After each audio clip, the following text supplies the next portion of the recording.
Olá, sejam bem-vindos para mais um programa Culturando.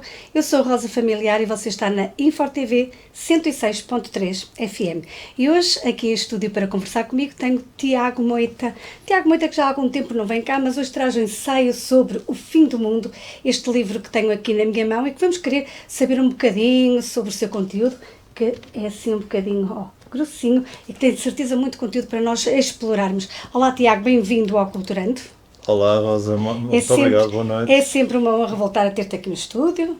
Sim. Já há algum já tempo tinha que não vinhas saudades, cá. já há uns 4 anos. Sei lá, provavelmente uns 4 Eu anos. creio que vim aqui quando lancei o Manual da Solidão, pelo menos tentei lançar na altura. Exato. E agora trazes ensaios sobre o fim do mundo, andas a pensar que o mundo vai terminar. Estamos a brincar. Esperamos que não. Senão então não tinha lançado o livro. Exatamente. Este livro é mais um romance dos teus romances, apesar de seres poeta, estás muito vocacionado para o romance. Este romance é uma surpresa para muitos dos meus leitores. Representa um ponto de viragem em relação aos outros thrillers que eu escrevi na década passada. E cuja ideia nasceu precisamente de uma investigação que eu fiz às profecias mais entre 2006 e 2012.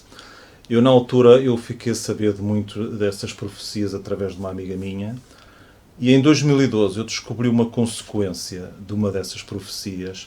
Para quem não sabe, aquela interpretação que nós tínhamos de que o calendário maia terminava a 21 de dezembro de 2012 e isso significava o fim do mundo, derivou de uma interpretação errada ou errónea, feita por um arqueólogo guatemalteco chamado José Argales, que fez uma interpretação errada do Código de Dresden. Para quem não sabe, o Código de Dresden é o código que interpretou a linguagem dos maias, e ele julgou que aquele calendário de longa duração que terminava a 21 de dezembro de 2012 era o calendário do fim do mundo. Quando os próprios maias, isto feito por interpretações posteriores, diziam mesmo que 21 de dezembro de 2012 não representava o fim do mundo, mas sim o fim de um ciclo e o princípio de um novo ciclo, chamava o Job, que durava, creio eu, mais de 5.000 anos. Mas, voltando ao livro, aquilo que me surpreendeu nessa interpretação foi ele julgar que a 21 de dezembro de 2012 ia acontecer um apagão global provocado por uma tempestade solar no momento em que o nosso planeta e todos os planetas da Via Láctea se alinhassem com o nosso Sol. E como eu na altura estava a reler o ensaio sobre a cegueira do José Saramago... Aliás, isto aqui é no fundo baseado inspirado naquilo que tu leste de Saramago. Sim, porque assim como Saramago fez uma pergunta, o que é que seria todos nós se fôssemos cegos, menos uma pessoa, eu imaginei o que é que seríamos todos nós se de repente perdêssemos todos os aparelhos elétricos e eletrónicos e ficássemos sem eletricidade, que é uma tecnologia que acaba por ser a nossa segunda visão. Se nós perdêssemos a nossa segunda visão digital, o que é que seria todos nós? E nessa altura eu comecei a imaginar na minha cabeça, isto em 2012, repara, estamos a falar de praticamente 7 anos antes da pandemia, o que seria todos nós se vivêssemos uma catástrofe, como é que nós sobreviveríamos com a experiência que já tínhamos nessa altura. E como eu tinha acabado de reler o ensaio sobre a cegueira, o primeiro título que me apareceu logo à cabeça foi o ensaio sobre o fim do mundo. E realmente a ideia era começar a escrever este romance quando acabasse de escrever o meu segundo romance, O Evangelho do Alquimista, em 2014. Não o fiz, porque entretanto apareceu uma ideia melhor que deu origem ao meu terceiro romance, A Fórmula do Peregrino. Só depois de escrever A Fórmula do Peregrino é que eu me debrucei sobre esta ideia e percebi que para o conteúdo que ela iria ter, eu tinha de rebuscar e burilar muito mais a minha linguagem e fazer este livro de uma forma muito mais diferente, até um bocadito mais poético do que foram os 3 romances anteriores. Este livro foi bem marinado. Muito. Mas, curiosamente, foi aquilo que durou menos tempo a escrever, ao contrário dos outros. Já estavam as ideias muito bem alicerçadas e depois foi fácil fazer o fio condutor? Não necessariamente. As ideias foram-se alicerçando entre 2018 até 2020. Na altura, quando começou a pandemia, eu ainda fiz mais algumas pesquisas, comecei a pensar na construção das personagens, mais no final do ano, mas a ideia geral do livro realmente era uma história de sobrevivência, mas eu não sabia que história ia ser essa. Mais tarde, como eu sou um grande fã do Arnold G. Toynbee, que foi um dos maiores historiadores britânicos do século XX.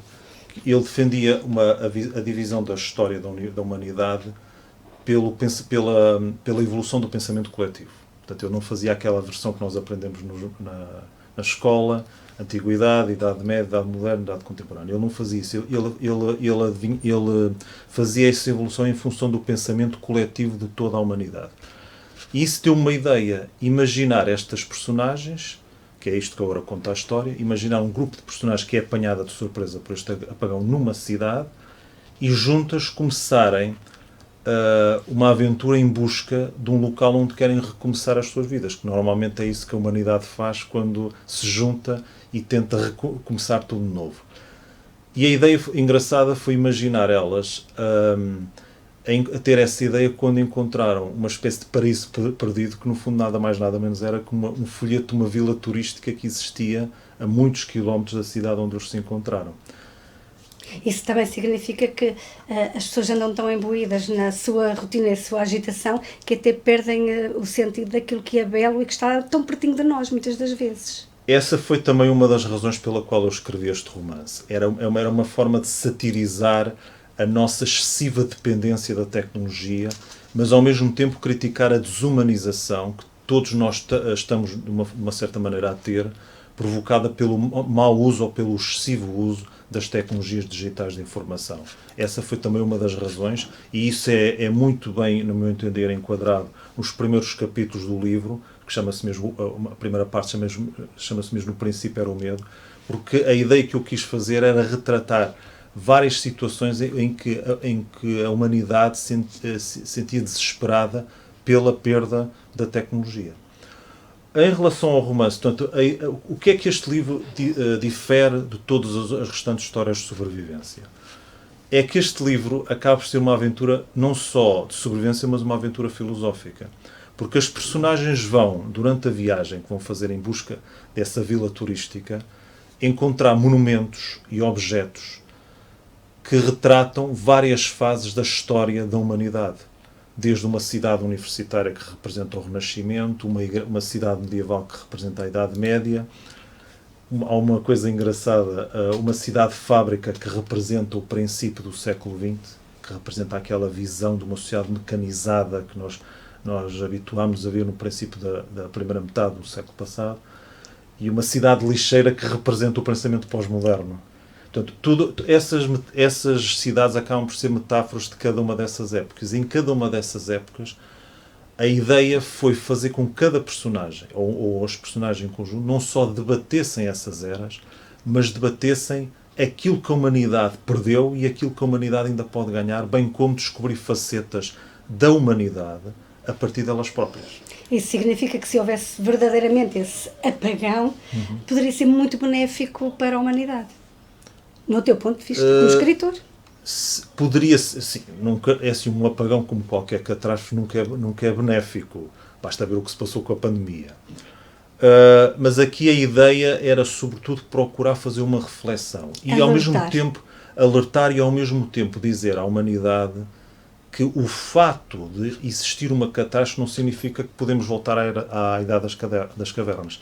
Por isso é que todas as personagens que estão aqui retratam cada um dos elementos e facetas da humanidade de agora, e ligado com a experiência, o conhecimento e a sabedoria de agora e não de há 60 ou 5 mil anos atrás.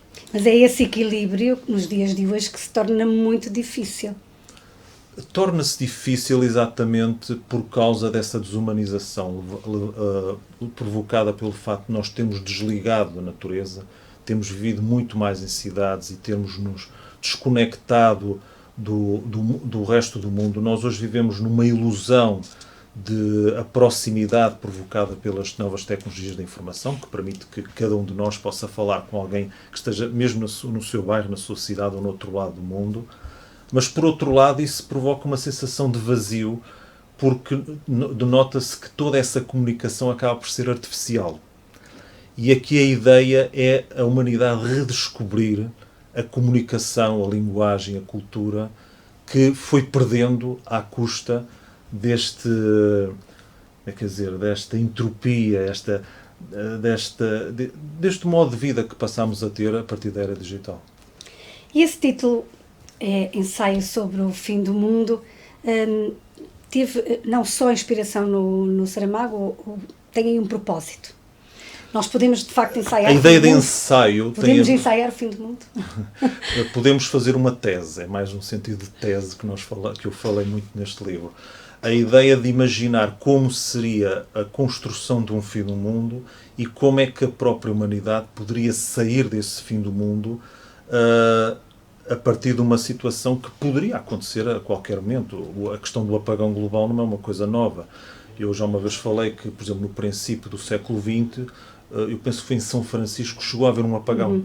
Só que como a eletricidade era uma criança e a maior parte das pessoas ainda viviam com máquinas a carvão ou gás natural a petróleo, não fez um grande sentido. Creio que em 1987 houve também um pequeno apagão em Chicago, mas foi uma coisa muito localizada e não provocou assim grandes problemas. Isto para dizer que pode acontecer, não quer dizer que venha a acontecer. Mas achei que a ideia do apagão seria uma coisa interessante exatamente porque tem a ver com os dias de hoje, tem a ver com a tal ideia da excessiva dependência que temos das novas tecnologias e tentar imaginar como é que a humanidade poderia reconstruir-se, poderia sair dessa situação desprendendo-se da tecnologia digital e toda a tecnologia analógica que criou ao longo dos séculos. De facto, não estou a ver, não é? Num prédio de 15 andares, aquelas pessoas todas em apagão, sem água, sem eletricidade. Eu falo aqui muito disso. Sem elevador, sem nada. Não é assim tão linear quanto isso. Não. Eu até procurei retratar muito isso, até, por exemplo, há aqui passagens engraçadas. E quando se fala de grandes cidades, então, não é? Sim. Em que as pessoas vivem todas amontoadas umas nas outras. O livro, aliás, a primeira parte retrata muito isso, a ideia do desespero, por exemplo, uma pessoa de ver um cartão multibanco que ficou engolido por causa do apagão. Sem dinheiro. A ideia dos jovens tentarem deslizar os dedos a ver se procuram fazer com que os telemóveis funcionem. Pronto. Essas ideias todas eu retratei-as aqui exatamente para a mostrar o ridículo da humanidade de perder exatamente o seu norte, o seu sentido, a partir do fim das tecnologias. E esse problema poderá também desplotar crises muito graves a nível de emoções, depressões, estados mentais de desespero, por não ter aquilo que nós estamos tão habituados a ter, que é clicar no botão e já está. Exatamente. A ideia também é retratar um bocado essa ideia de caos que depois devém de um apocalipse desta natureza. Aliás, o livro até retrata muito bem essa situação, quando, por exemplo, as pessoas, em nome da sobrevivência, começam a assaltar lojas, começam a assaltar restaurantes, instituições, para procurar encontrar aqueles bens que para eles julgam que são úteis para a sobrevivência. E às vezes pessoas que no cúmulo da loucura ainda tentam resgatar computadores ou motherboards ou tablets, julgando que aquilo vai fazer alguma utilidade durante esse apagão, quando não vai. Vou-te desafiar a ler um excerto. Com certeza. O que é que nos vais ler? Vais começar, certamente, pela primeira fase do livro, onde tu descreves isto que estamos aqui a falar um bocadinho, não é? Sim, eu acho que seria bom para os ouvintes, para os telespectadores, eu ler o primeiro capítulo, que eu acho que esse é o mais elucidativo. Tudo se passara como um relâmpago numa noite sem lua. Sem pregadores e profetas da desgraça, anunciando a vinda de um Armagedão a cada instante, numa artéria movimentada. Sem oráculos de adivinhos, astrólogos, xamãs e toda a espécie de visionários, anunciando a veracidade de uma profecia milenar.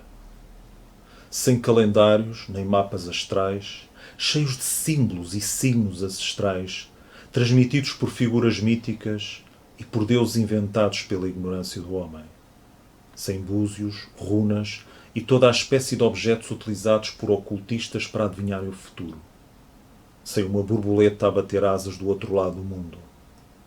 Tudo se passara e o mundo fora o último a saber. Os primeiros sinais foram sentidos pelos comandantes dos navios e dos aviões de todo o mundo, quando constataram o aparecimento de inúmeras cintilações nos rádios e radares dos mais importantes meios de transporte aéreos e marítimos alguma vez inventados pelo homem. As bússolas giravam em diferentes sentidos como derviches numa dança sufi.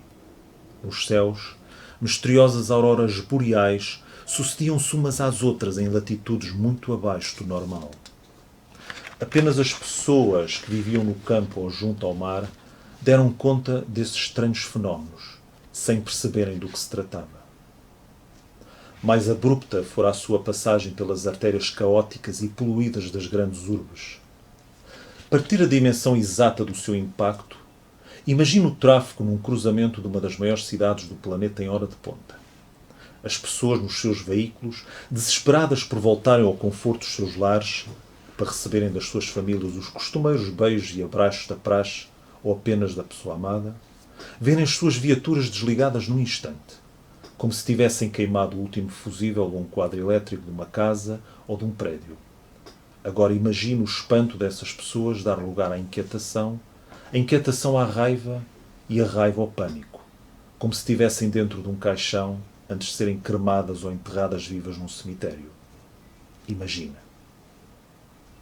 Os veículos que ainda circulavam desgovernavam-se até embaterem num poste, boca de incêndio, parede, ou mesmo uma montra de uma qualquer loja ou estabelecimento, aberto à hora em que ocorrerá a catástrofe.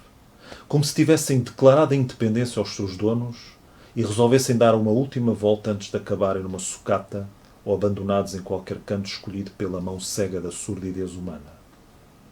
Os que continuavam parados eram alvo da ira e a loucura dos seus proprietários, como se tivessem tido a culpa de soltarem o último suspiro sem a sua permissão.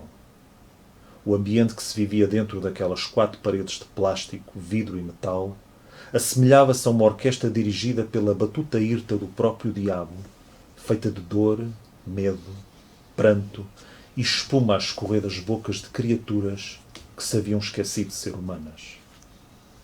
Nas ruas, o inferno manifestava-se de diferentes maneiras.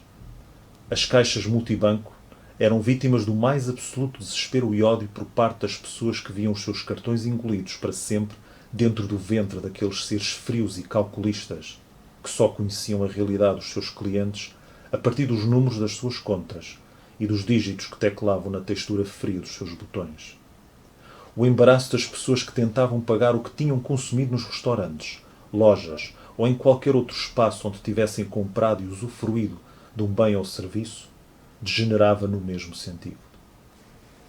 Menos sorte tiveram os computadores, os tablets e os smartphones no meio desta história. O destino não fora nada benevolente para com estas simpáticas engenhocas que o homem transformara no espaço de poucas décadas em bens de primeira necessidade como o pão, o leite, a água ou o arroz. Era espantoso como o ser humano conseguira incorporar toda a sua vida dentro dos seus ventres sintéticos e frios, para depois a perderem de uma forma tão abrupta e cruel como um amigo íntimo que partira para o outro lado da manhã, sem se despedir numa festa, num bilhete deixado numa esplanada ou num simples adeus, esquecendo-se que já viveram uma vida inteira sem a sua presença. Descobrir alguém como Xavier no meio daquela selva de lamentos e gritos era uma tarefa tão ciclópica como encontrar uma lágrima num deserto.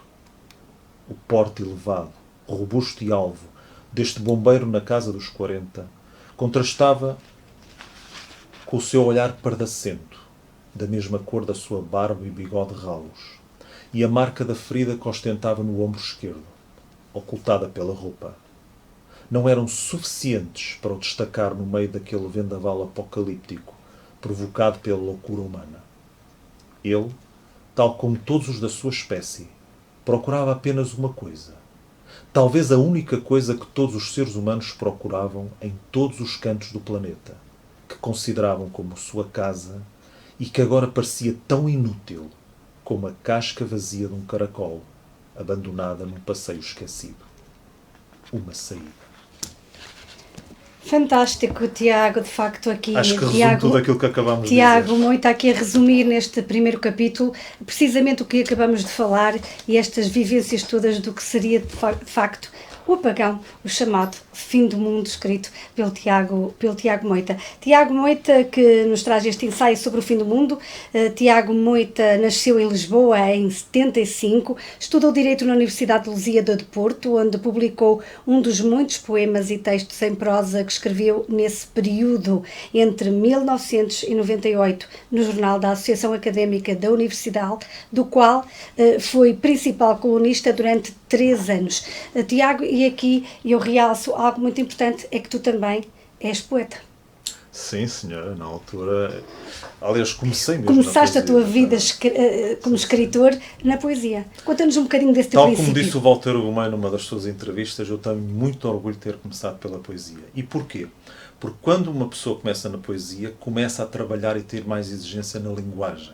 Porque aquilo que mais interessa e define a essência de todas as artes, que é a poesia, é a linguagem. É preciso uma linguagem cuidada.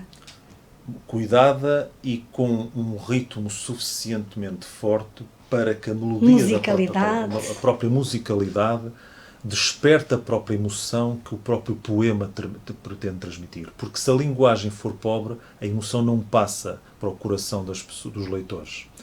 E por isso, para mim, a poesia foi sempre muito importante, porque fez-me realçar essa parte de mim que, no fundo, revela a verdadeira humanidade, quando nós conseguimos, através da palavra, expressar as nossas emoções e, através dela, desconstruir e transformá-la numa espécie de organismo vivo, a ponto de depois abrirmos um leque de várias experiências que podemos fazer para qualquer género literário. Eu costumo dizer, já uma vez disse a alguns dos meus alunos, um prosador pode ter só jeito para escrever livros em prosa, como novela, conto ou romance. Agora, um poeta escreve tudo. E podemos também transportar um bocadinho dessa tua sabedoria poética para este livro. Ao descreveres, como eu estive aqui a ouvir cuidadosamente, o facto de descreveres as personagens, os locais, e falo de uma forma muito, muito poética também. Consegues transmitir essa musicalidade quando nós te estamos a ouvir. Claro, porque há poesia... um pouco de poesia em ti nos romances. Sim. E aliás, a minha ideia mesmo, isso começou sobretudo a fazer sentido a partir do Evangelho do Alquimista, a minha ideia mesmo era transpor muito da minha linguagem poética para o romance, sobretudo para realçar determinados momentos que teriam uma maior profundidade que só na poesia que era possível realçar. Por exemplo, sem querer ser spoiler, há aqui uma parte do livro em que há 4 personagens que vão fazer amor. E a única forma que eu procurei para dar a entender aos leitores que eles estavam a fazer amor foi através da poesia. Quem ler o livro vai perceber através da poesia o que é que as personagens estão a fazer. Sem querer ser demasiado pornográfico ou erótico, a poesia retrata, através da imaginação que os leitores tiverem quando lerem esse capítulo, todo o erotismo que o próprio ato de fazer amor implica. E falamos aqui um bocadinho deste princípio, deste primeiro capítulo. Consideras esse livro por capítulos, por fases, por temas, por temáticas? Como é que ele está elaborado? Ora bem, este livro está dividido em, penso que é 12 partes. São muitos, ele é um livro extenso, com um conteúdo extenso e que quem pegar nele vai... Partes. Este livro está dividido em 12 partes. A primeira parte tem a ver, como há bocado eu realcei, a catástrofe e todas as consequências da catástrofe provocada pelo apagão global. Depois há um capítulo que chama-se mesmo Começar do Zero, que é exatamente as personagens a conhecerem-se e saber o que é que vão fazer para tentar sair da situação e dirigir-se em direção a essa vila que neste livro chama-se Promessa. Depois todas as outras fases, todas as outras partes, até à parte 12, têm a ver com fases da história da humanidade. A última parte, eu costumo dizer que é uma passagem para o outro lado do espelho, como falava a Alice do Lewis Carroll. A ideia de tentar mostrar uma outra dimensão daquilo que pode ser o futuro. Sem querer ser spoiler, em todas as partes as personagens vão conhecendo-se através da história da humanidade dos debates que vão tendo umas com as outras sobre a história da humanidade e sobre elas próprias. Porque este eu posso dizer que é o livro em que eu escrevi as personagens mais humanas que alguma vez escrevi. Em todas elas eu acho que vocês vão encontrar defeitos e qualidades que encontraram num amigo, num vizinho. É a nossa sociedade. Completamente. É a nossa sociedade. E está escrito de forma que realça aqui a importância das pessoas se conhecerem, porque não se conhecem nos dias de hoje, andam muito distraídas. Esse teu segundo capítulo, digamos, é para que as pessoas percebam que esse apagão traz esse benefício, não é? De as pessoas a seguir podem se conhecer. Podem estarem recomeçar, exatamente. Juntas, podem recomeçar porque não estão, vivem no mesmo prédio, não se conhecem, vivem na mesma vila, não se conhecem. A ideia do romance é também realçar que só através da união da humanidade é que a humanidade se conhece mais a si própria e consegue evoluir ainda muito mais. Nós estamos a precisar de parar um bocadinho, independentemente de estarmos numa sociedade agitada, isso é possível. E também estamos a precisar de silêncio, que hoje em dia é uma coisa que é cada vez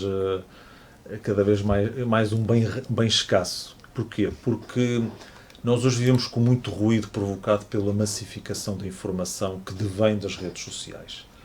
E muitas vezes, com aquela pressa que temos em quase sermos jornalistas de nós próprios, há quase uma obrigação que temos de publicar um post ou publicar um comentário, como se de repente fôssemos obrigados a ser jornalistas da realidade. E muitas vezes não paramos para pensar o que é que nós realmente queremos para fazer. Será que tudo aquilo que nós desejamos e sonhamos está aqui? Ou está num livro, ou num poema, ou num passeio, ou uma viagem. E este livro procura dar a entender um bocado isso. E, ao mesmo tempo, procura redescobrir certos prazeres que nós perdemos. Por exemplo, há aqui um capítulo muito interessante em que duas personagens, que são dois jovens, um é um youtuber, outro é uma influencer, encontram um livro no chão. E eles nunca tinham lido um livro. E há um debate sobre esse livro e a importância que os livros têm para a nossa vida. Há outro capítulo, só uma parte que se me deres permissão eu posso ler, que fala sobre o sentido da escrita, porque há um momento em que eles estão numa espécie de palácio-prisão e encontram uma pena de pato, para quem não sabe, era o antigo instrumento que era utilizado para escrever antes de aparecer as canetas esferográficas. E a ideia que eu procurei transmitir com a descoberta desse objeto, era saber qual era o sentido da escrita. E se me permitires, eu até posso ler só para teres essa ideia. Até porque acho extremamente interessante chamar a atenção da importância da leitura com um livro físico e da escrita, que também se está a perder com os teclados. Exatamente. Pois porque o manuscrito, escrever, pegar na esferográfica. Então este pequeno parágrafo tem a ver exatamente com isso. Uma das personagens perguntou a uma das personagens qual era o verdadeiro ofício do escritor. E então uma das personagens virou-se para um dos jovens e disse assim: Olavo aproximou-se dos dois jovens. Olhem bem para esta folha de papel. À primeira vista não transmite nada. É apenas uma folha de papel vazia, nua, imaculada. Mas, se pegarem neste bico de pena e ficarem umas horas a observá-la, vão descobrir que ela fala convosco. E a única maneira que tem de comunicar é escrevendo. E o que é que ela quer que eu escreva? Perguntou Ruben. O silêncio de uma página é um ruído que só um escritor é capaz de dar voz. Cada vez que o seu desassossego não o deixa em paz, o mundo não o entende ou finge não compreender os gritos mudos que os escritores e poetas decifram no silêncio opaco das horas. Cada palavra é um deserto para quem não a entende e uma tábua de salvação para quem a procura. Por isso escreve tudo aquilo que grita da tua alma para o mundo, sem te preocupares com o silêncio dos homens. Porque se o silêncio que escreveres for de tal maneira ruidoso, o mundo não terá outra solução se não começar a escutá-lo. Fantástico. Aqui está também mais um excerto deste livro, ensaio sobre o fim do mundo de Tiago Moita, que vai apresentar já na próxima sexta-feira na Biblioteca Municipal de São João da Madeira. Tiago, diz tudo sobre a apresentação. Esta apresentação vai contar com uma pessoa que já passou aqui pelo Culturando, a jornalista, escritora e poeta Cátia Cardoso. Vai contar com algumas leituras da minha parte, não sei se a Cátia também vai fazer algumas, se estiver está completamente à vontade. E de resto, pronto, também passarei o teaser e o book trailer do meu próprio livro, para as pessoas no princípio terem uma ideia do que é que o livro trata. O resto será uma conversa amena entre eu e a Cátia, com todas as pessoas que possam lá estar presentes, mas garanto que, ao lerem, vão apanhar grandes surpresas em relação a este livro. Às 9h30? 9h30, dia 4 de outubro, sexta-feira, na Biblioteca Municipal de São João de Madeira, que é uma entre outras datas que, se quiseres, eu poderei dizer aqui. Podes? Aproveita já. Este mês de outubro... Próximas apresentações, sim, para quem sim. não puder estar sexta-feira. Sim, claro, com certeza. Portanto, como eu digo, sexta-feira será em São João da Madeira. No dia seguinte, dia 5 de outubro, às 5 da tarde, vou estar na FNAC da Estação Viana, em Viana do Castelo, com o escritor e poeta vianense Porfírio Silva. No dia 12 de outubro, vou estar às 5 horas da tarde na FNAC do Cascais Shopping, em Cascais, com a diretora da revista digital Dínamo, que é uma das mais conceituadas revistas digitais de literatura e moda de Lisboa. Vou estar no dia 19 de outubro, sábado, às 5 da tarde, na FNAC do Gaia Shopping, em Vila Nova de Gaia, com o meu amigo escritor Rui Sequeira. Vou estar no dia 25 de outubro, sexta-feira, às 18 horas, na FNAC do Alameda Shopping, com o meu amigo escritor Alberto S. Santos, que agora recentemente lançou um romance. E vou estar na FNAC, hei de estar na FNAC de Aveiro. Os meus fãs de Aveiro fiquem descansados quando surgir a notícia, podem ir às redes sociais que eu depois divulgarei. Neste momento a FNAC Portugal está à procura de uma data e hora melhor para fazer essa ação. Quando surgir, fiquem descansados que eu depois transmitirei. Depois hei de fazer uma sessão na FNAC do Leiria Shopping, em Leiria, no dia 30 de novembro, sábado, às 5 da tarde, com Ana Cristina Pinto. E por fim, espero eu, vou terminar a digressão nacional na sexta-feira, dia 6 de dezembro, às 6 horas, 6h30, se não me engano, na Biblioteca Pública Lúcio Craveiro da Silva, em Braga, com 2 professores universitários, Adriano Henriques e José Carlos Peixoto, da Universidade do Minho. E já que falas em professores universitários, as tuas obras têm sido mesmo muito comentadas e elogiadas. Queres falar também um pouquinho sobre como é que tu vês todos estes elogios que tens recebido pelas pessoas ligadas à literatura e que te leem, como Mário Cláudio, Miguel Real, Nuno Júdice, Fernando Pinto do Amaral, o Jorge Velhote, Alberto Santos, Luís Miguel Rocha, José Fanha, a Sónia Louro, Guilherme de Oliveira e provavelmente entre outros que não tenho aqui registado. Sim, como é que te sentes quando percebes que realmente esse é o teu caminho? É um sinal para mim de gratidão e ao mesmo tempo uma responsabilidade, uma vez que demonstra que tudo aquilo que eu escrevo afinal faz eco e demonstra por parte de pessoas tão importantes no meio da literatura e da cultura que esse eco é um reflexo de que toda a maturidade que eu tenho ganho ao longo dos anos na linguagem tem dado frutos e a prova é os testemunhos, tanto elogios como comentários, que têm sido feitos a mim desde sobretudo 2012 até agora. Sim, até porque o Miguel Real diz mesmo um dos mais promissores novos autores portugueses. Isto significa que nós vamos de certeza absoluta ver o Tiago Moita um dia destes aí, mesmo nas grandes bancas, como todos aqueles escritores que já têm um renome em Portugal. Eu pelo menos espero, porque acho que é merecido. Sim, sabes que ultimamente tem sido muito difícil os escritores conseguirem atingir essa ribalta. Há uma ilusão que foi provocada há uns anos para cá de que os escritores conseguem facilmente atingir a ribalta, o que por um lado é verdade, quer dizer, se olharmos para o que era antes de 25 de Abril e agora, hoje é muito mais rápido escritores conseguirem obter essa ribalta, mas é uma ribalta efêmera. E o meu caminho, eu costumo dizer, é lento, mas consistente e não imediato e fugaz, como muitos outros.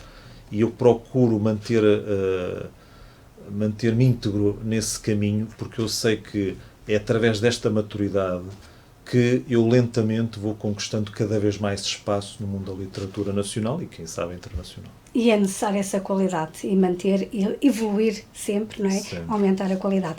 Voltando novamente ao ensaio sobre o fim do mundo, falamos aqui um bocadinho da primeira parte, um bocadinho também da segunda, e depois o que é que nós vamos ter a seguir, depois dessas personagens todas começarem uma nova vida? Podemos saber alguma coisinha? Antes de falar um bocado sobre isso, eu vou dizer que este livro também é muito atual, porque toca em temas bastante sensíveis para o mundo atual. Por exemplo, este livro fala de situações ligadas ao veganismo, porque há aqui uma situação no livro em que as personagens têm de comer e uma delas pensa em caçar animais numa floresta. E há um debate entre os dois jovens porque eles são veganos e então explicam problemas ligados à causa animal, por exemplo. Há um outro caso aqui muito sensível, que é passado, penso que é no capítulo 16, que é passado com uma das personagens que encontra numa cidade parecida com uma cidade romana uma matilha de cães ferozes. E ela pega no chicote e começa a chicoteá-los com raiva. Porquê? Porque essa raiva despertou-lhe uma mágoa provocada por um ato de racismo contra um amigo dela. Portanto, e aqui toco no tema do racismo e ao mesmo tempo no tema do colonialismo. Há muitos casos aqui em que eu toco em assuntos que eu achei que eram bom refalar, apesar de serem assuntos do passado, são assuntos que ainda hoje têm eco no presente. Porque eu acho que são temas que agora muito mais estão na ordem do dia e que precisam de ter um outro tipo de reflexão que não aquela que certas pessoas no meio da comunicação social mais mainstream fala. E eu aqui quis falar de outros assuntos dentro desses temas, como eu acabei de falar há bocado, do racismo, da xenofobia, até mesmo do colonialismo e até mesmo do animalismo, que eu achei que eram importantes falar. Há aqui um pequeno parágrafo, uma coisa muito pequena, que essa personagem fala, que eu acho que tem muito a ver com o que se passa agora. O humor de Laura mudou com a revelação de Julián. Isto tem a ver com uma situação em que as personagens encontram um bairro miserável e de um rapazinho que viveu no século XIX, quando os rapazinhos eram obrigados a trabalhar em fábricas em Minas. O humor de Laura mudou com a revelação de Julián. A imagem desse rapazinho que o Julián encontrou na rua é também um reflexo daquilo que muitos trabalhadores negros ainda hoje sofrem. Existem lugares onde o tempo parece ter estagnado e as condições do meu povo também. Ela é negra. Continuamos a receber menos que os trabalhadores brancos ou de outras raças e a trabalhar mais do que os outros, sem falar na dificuldade que temos para ficar de baixa quando precisamos de levar um filho nosso ao médico, à escola ou quando ficamos doentes. E tudo por causa do mesmo problema, a cor da pele. É impressionante. Descobrimos o fogo, desbravamos mares e oceanos, exploramos continentes, construímos nações e impérios, fomos até à Lua e fabricámos telemóveis, mas ainda não saímos totalmente das cavernas. Aí está algo mesmo muito importante e que merece uma reflexão. Evoluímos tanto, mas na realidade não evoluímos. Exato. Aliás, agora, por incrível que pareça, apesar de toda a tecnologia que temos, as mentalidades, estamos a regredir no que toca em comportamentos e atitudes. Sim, e basta ligar a televisão, não é? Nós ligamos a televisão e dá... Claro, o Plutarco foi um grande filósofo grego, chegou a dizer, e muito bem, que não devemos julgar as pessoas pelas palavras e ideias, mas pelos comportamentos e as atitudes. E as atitudes. E neste momento nós estamos a ver precisamente o contrário. Violência. Porque estamos a dar mais a ênfase à imagem do que propriamente à alma de cada um de nós. E quando nós damos mais importância àquilo que é superficial e não àquilo que é autêntico, e aí voltávamos novamente às redes sociais, a importância de aparecermos e de estarmos bem e não haver ali um choque, não é? Quando na realidade não é essa. E começamos pelas próprias fotografias, não é? Falaste do final do livro. O que é que acontece às personagens quando chegam à meta? Quando elas têm que recomeçar, não é? Tudo do zero, estão ali todas juntas. A 12ª e última parte é a fase em que elas vão fazer uma espécie de revisão da matéria dada, de tudo aquilo que aprenderam e sofreram durante a viagem que fizeram até à sua meta.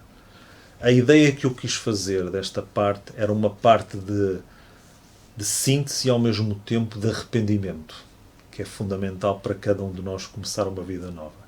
E esse arrependimento vai ser retratado de uma forma metafórica, que eu não vou dizer para não ser spoiler. Em relação à parte final, poderei dizer apenas uma coisa.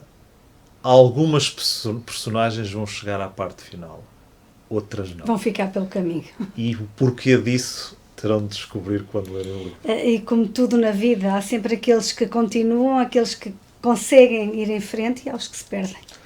Isto é uma metáfora engraçada por causa disto, que eu também retratei no Evangelho do Alquimista. A ideia é que há uma parte da humanidade que nunca acredita na mudança.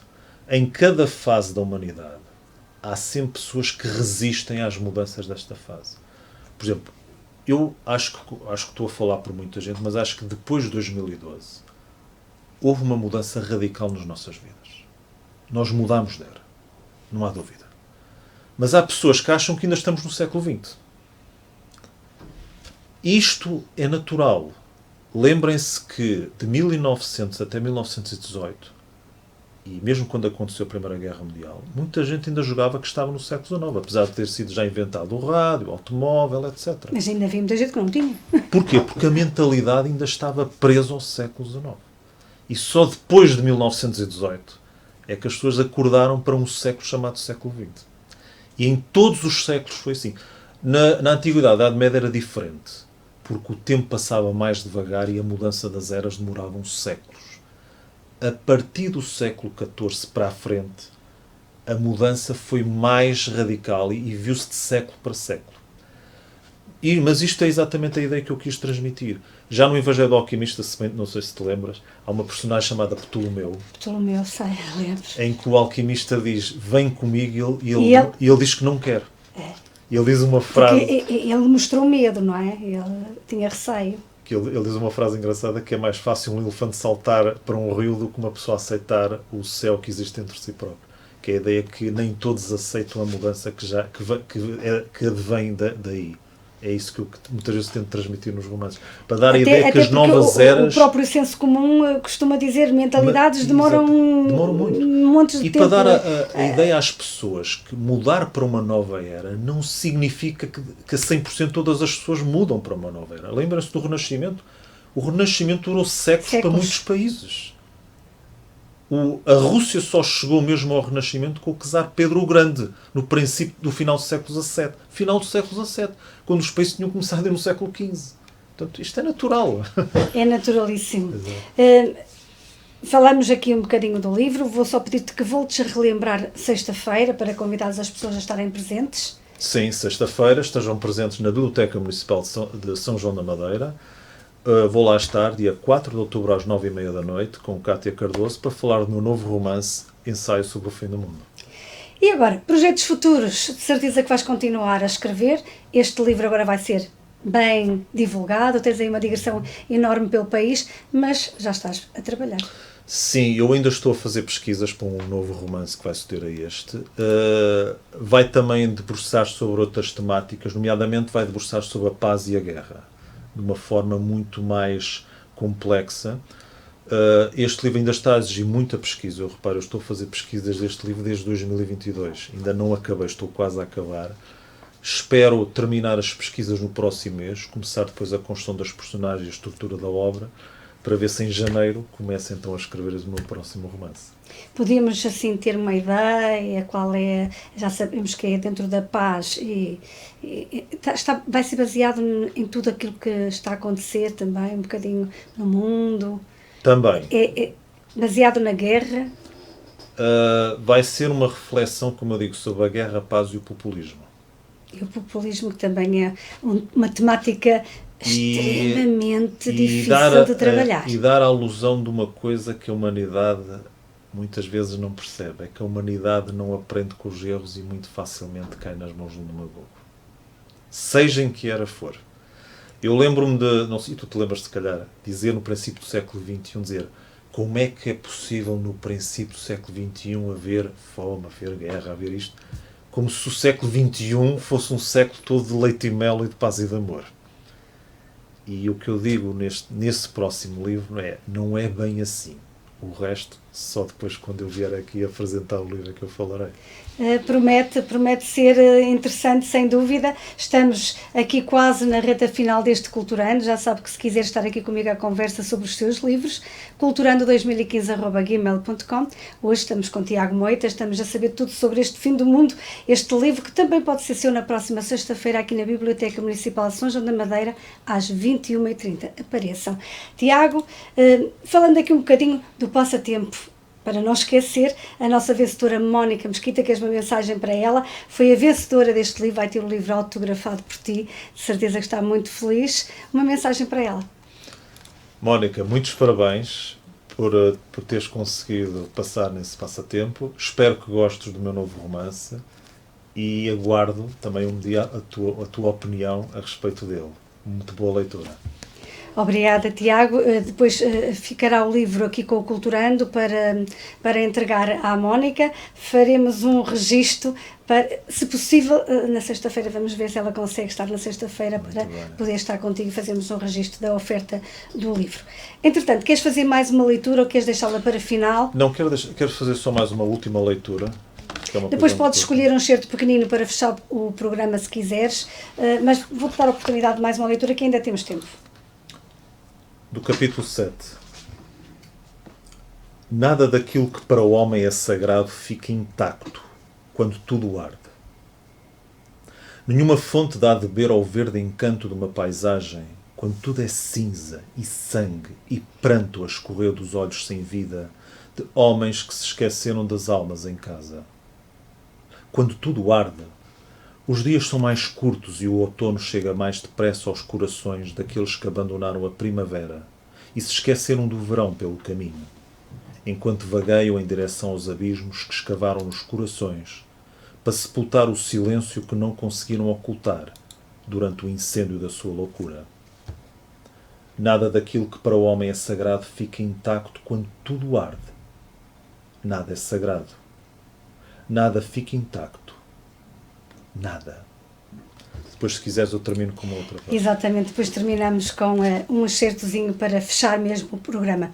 Estamos já com poucos minutos e no final eu vou-te dar a oportunidade de tu nos dizeres o que for possível ainda dizer sobre esse livro e que não foi dito, mas que tu achas que é relevante para os nossos ouvintes, para aguçar o apetite de querer ter o livro.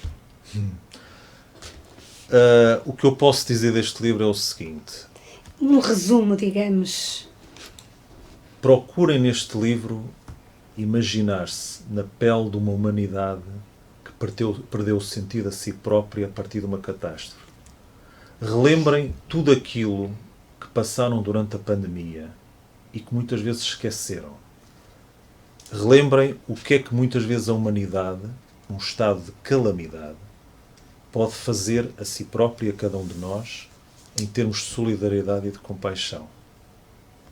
Procurem neste livro redescobrir os prazeres que nós fomos perdendo ao longo dos séculos, como a leitura, a poesia, a beleza e o amor entre todos nós. E descobrirão, se calhar, um céu que já existe, mas vocês já não conhecem. É mesmo isso, não é? É observar as boreais, por exemplo. Exatamente. A beleza que existe, que nós não temos... A beleza do outro lado do arco. Não temos a oportunidade de ver aqui no nosso país. Queres falar um bocadinho sobre a capa? Tens uma capa, não sei se foi da própria editora. Foi da editora. Eu, na altura, dei uma sugestão de que gostaria que eles me retratassem o livro, uma imagem apocalíptica de uma cidade em ruínas. Se quiseres mostrar, a ver se conseguem ver minimamente. Exatamente. A ideia que eu procurei era uma cidade em ruínas durante um período noturno e imaginar algo a iluminar essa cidade como se fosse uma espécie de lanterna. Eles escolheram um candeeiro, para mim foi ótimo. E, no fundo, é um bocado a alusão daquilo que representa o fim do mundo. A ideia de que por detrás da penumbra da catástrofe existe uma luz de esperança. É um bocado essa a ideia que eu quis retratar aqui. Aliás, se me permites... Podes falar também da editora, se quiseres, agora. Sim, esta aqui é uma nova variação. Eu antes estava ligado à Chiado Editora, depois passou para a Chiado Publishers, agora eles já têm uma outra vertente, eles agora expandiram-se como Grupo Editorial Atlântico, Atlantic Books.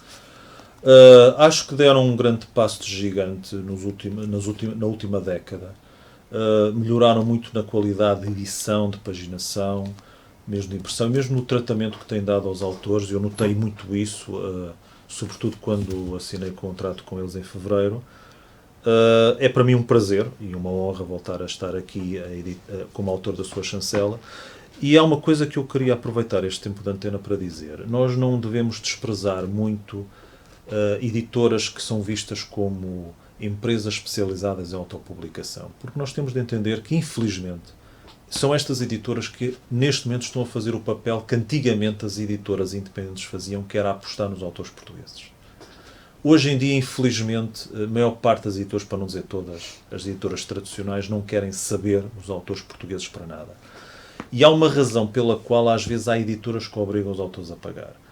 E isto quem me disse foi o meu amigo Luís Miguel Rocha em 2008, porque ele próprio também foi editor de uma editora chamada Mill Books, que também apostava em autores desconhecidos. Muitas vezes há editores que obrigam a pagar, porquê? Porque há distribuidoras que exercem maiores taxas de distribuição de livros de autores nacionais do que de autores estrangeiros.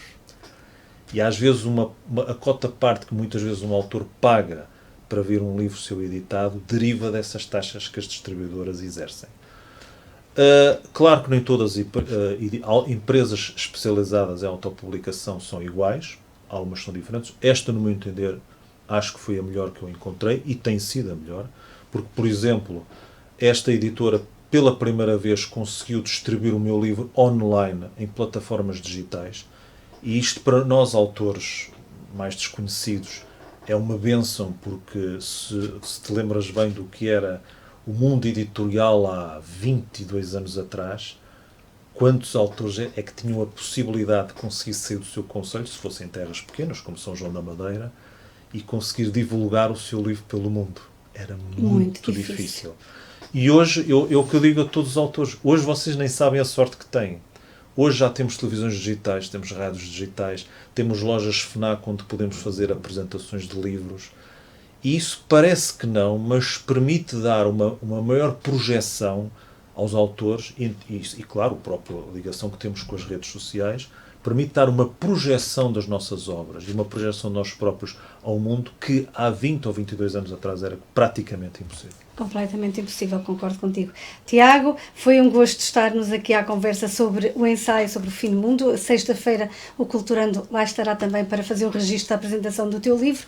Resta-nos despedir até sexta-feira, que tenhas mesmo muito sucesso na tua escrita e fico aqui a aguardar por um próximo livro. Eu é que agradeço e foi um prazer mais uma vez voltar ao Culturando. Obrigada, Tiago. A vocês lá em casa também me despeço com aquele abraço bem forte. Volto na próxima semana com mais um convidado. Vocês vão ficar com o Tiago. O Tiago vai fechar este programa com uma leitura deste livro, que pode ser seu já na próxima sexta-feira, aqui na Biblioteca Municipal de São João da Madeira, às 21h30. Apareçam. Fiquemos com Tiago Moita. A voragem do ódio alastrava pelo planeta como uma epidemia. Não havia casa, templo, palácio, monumento ou instituição que não fosse pilhado ou destruído por uma horda de vândalos embriagados pela fome e pela loucura. A explosão de uma bomba junto a um prédio que cruzara durante a fuga fê-lo desequilibrar e cair no chão. Estonteado pelo estrondo e pela queda, demorou a recuperar os sentidos e a voltar a vislumbrar todas as cores da realidade. O estender da mão do Olavo, seguido da habitual pergunta sobre o seu estado de espírito, fez aflorar um sorriso no rosto de Julián. No meio de tantos animais, ainda havia alguns que conheciam o significado da palavra humanidade.